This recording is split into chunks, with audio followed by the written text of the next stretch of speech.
بسم اللہ الرحمن الرحیم الحمدللہ والصلاة والسلام علی رسول اللہ اما بعد، جیسا کہ پچھلے درس میں ہم نے سورۃ البقرہ کی آیت نمبر 113 کی تلاوت، ترجمہ اور تفسیر سماعت کی، جس میں اللہ تبارک و تعالیٰ نے یہودیوں اور عیسائیوں کا جو مکالمہ تھا بیان فرمایا کہ یہودی کہتے ہیں کہ عیسائی آپس کچھ نہیں ہے، اور عیسائی کہتے ہیں کہ یہودیوں کا کوئی مذہب نہیں ہے۔ اللہ تبارک و تعالیٰ نے فرمایا کہ ان کا فیصلہ قیامت کے دن ہوگا کہ کون صحیح کہتا ہے اور کون غلط کہتا ہے، جس بارے میں یہ جھگڑ رہے ہیں۔ اب اگلی آیت میں ارشاد ہے وَمَنْ أَظْلَمُ مِمَّنْ مَنَعَ مَسَاجِدَ اللَّهِ أَنْ يُذْكَرَ فِيهَا اسْمُهُ وَسَعَى فِي خَرَابِهَا، اور اس سے بڑھ کر کون ظالم ہوگا جو اللہ کی مسجدوں کو اس بات سے روکے کہ ان میں اللہ کا نام لیا جائے اور ان کو ویران کرنے کی کوشش کرے۔ اولئک ما کان لهم ان يدخلوها الا خائفین، انہیں مسجدوں میں داخل ہونا مناسب نہ تھا مگر ڈرتے ہوئے۔ لهم فی الدنیا خزی ولهم فی الآخرۃ عذاب عظیم، ان کے لیے دنیا میں رسوائی ہے اور ان کے لیے آخرت میں بڑا عذاب ہے۔ ومن اظلم ممن، اور اس سے بڑھ کر ظالم کون، یہ آیت بیت المقدس کی بے حرمتی کے متعلق نازل ہوئی، جس کا مختصر واقعہ یہ ہے کہ روم کے عیسائیوں نے یہودیوں پر حملہ کر کے ان کے جنگجوؤں کو قتل کر دیا، ان کے بیوی بچوں کو قید کر لیا، توریت کو جلا دیا، بیت المقدس کو ویران کر دیا، اس میں نجاستیں ڈالی، خنزیر ذبح کیے، یوں بیت المقدس خلافت فاروقی تک اسی ویرانی میں رہا۔ آپ رضی اللہ عنہ کے عہد مبارک میں مسلمانوں نے اسے بنایا۔ ایک قول یہ بھی ہے کہ یہ آیت مشرکین مکہ کے حق میں نازل ہوئی، جنہوں نے ابتدائے اسلام میں حضور پاک صلی اللہ علیہ وسلم اور آپ کے اصحاب رضی اللہ تعالی عنہم کو کعبے میں نماز پڑھنے سے روکا تھا، اور صلح حدیبیہ کے وقت اس میں نماز و حج سے منع کیا تھا۔ ان یذکرہ، کہ ذکر کیا جائے، ذکر میں نماز، خطبہ، تسبیح، وعظ، نعت شریف اور صالحین کے حالات کا بیان سب داخل ہے۔ ذکر اللہ کو منع کرنا ہر جگہ ہی برا ہے، لیکن مسجدوں میں خصوصاً زیادہ برا ہے کہ وہ تو اسی کام کے لیے بنائی جاتی ہے۔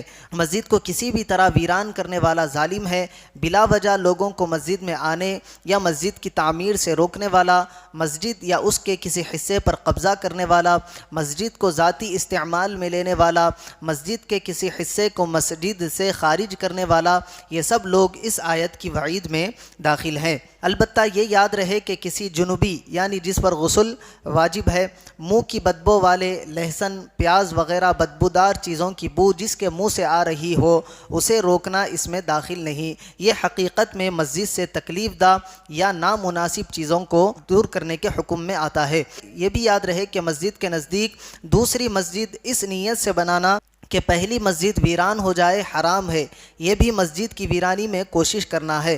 البتہ اگر کوئی مسجد بنائے تو اس کی نیت پر ہم حکم نہیں لگا سکتے کہ اس کی نیت بری نیت سے مسجد بنائی گئی ہو۔ الا خائفین، مگر ڈرتے ہوئے۔ مسجد میں ادب، تعظیم اور خوف خدا کے ساتھ داخل ہونا چاہیے۔ نڈر و بے باک ہو کر اور آداب مسجد کو پامال کرتے ہوئے داخل ہونا مسلمان کا کام نہیں۔ فی الدنیا خزی، دنیا میں رسوائی ہے۔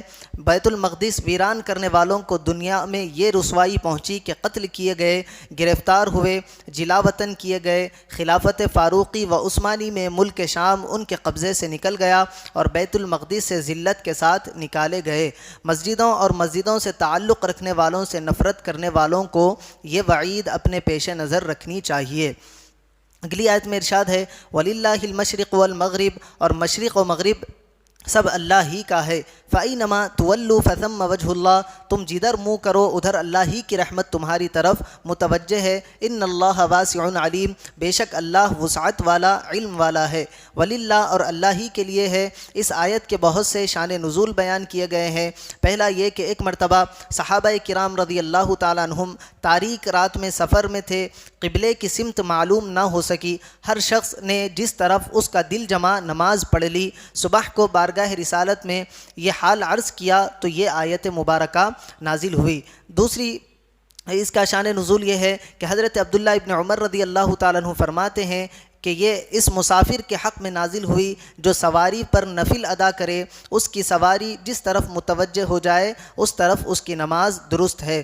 تیسرا شان نزول یہ ہے کہ جب خانہ کعبہ کو قبلہ بنایا گیا تو یہودیوں نے مسلمانوں پر اعتراضات کیے، ان کے رد میں یہ آیت نازل ہوئی اور بتایا گیا کہ مشرق و مغرب سب اللہ تعالیٰ کا ہے، جس طرف چاہے قبلہ معین فرمائے، کسی کو اعتراض کا کیا حق ہے۔ جب آیت دعا ادعونی استجب لکم نازل ہوئی تو حضور اکرم صلی اللہ علیہ وسلم سے دریافت کیا گیا کہ کس طرف منہ کر کے دعا کی جائے، اس کے جواب میں یہ آیت نازل ہوئی۔ شان نزول کے متعلق اور بھی کئی اقوال مفسرین کرام نے لکھے ہیں۔ فَإِنَّمَا تُوَلُّوا تم جدھر منہ پھیرو، معلوم ہوا کہ قبلے کی سمت معلوم نہ ہو سکے تو جس طرف دل جمے خانہ کعبہ اسی سمت ہوگا تو اسی طرف منہ کر کے نماز پڑھے۔ یہ یاد رہے کہ خانہ کعبہ ہی قبلہ ہے، یہاں جو اجازت ہے وہ مخصوص صورتوں میں ہے۔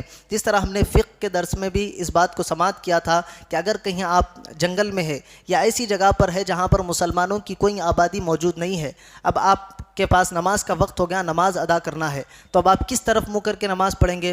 غیر مسلم کو پوچھیں گے تو اسے پتہ ہے یا نہیں پتہ ہے، آپ کو معلوم نہیں، تو آپ وہاں پر قیاس کریں گے۔ قیاس کہتے ہیں سوچنے کو، کہ سورج ادھر سے نکلتا ہے تو ادھر ڈوبتا ہوگا، اسی طرف مغرب ہوگی تو اسی طرف میں نیت کر کے نماز پڑھ لوں گا، تو آپ اس طرف اپنے قبلے کو بنا کر نماز ادا کر لیں گے۔ آپ سوچنے کے بعد اسے قبلہ بنائیں گے تب آپ کی نماز درست ہوگی، نہیں ایسے ہی ٹھہر گئے اور نماز ادا کر رہے ہیں تو جب آپ کی نماز صحیح قبلہ ہونے کے باوجود بھی ادا نہیں ہوتی۔ یہ ایک فقہی مسئلہ ہے۔ اللہ تبارک و تعالیٰ سے دعا ہے کہنے اور سننے سے زیادہ اعمال صالحہ کی توفیق عطا فرمائے۔